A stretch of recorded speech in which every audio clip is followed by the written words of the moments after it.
Punta kami sa market. Punta kami sa market kasi maghahapat kami mamaya. Dito na nga kami.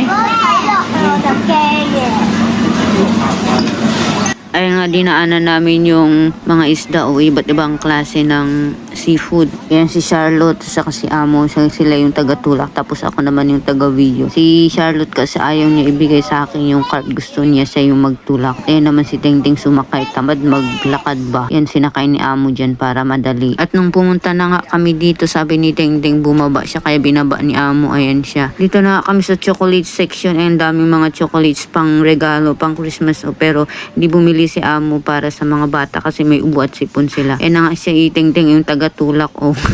Siya naman ngayon sa maliit na cart, kinuha niya kay Charlotte at ako naman sa big cart. At ayan, nagpalitan ulit kami kasi numpong si Tengteng, kaya si Charlotte ulit nagtulak tapos si Amo sa big cart. Ito naman hawak-hawak ko si Tengteng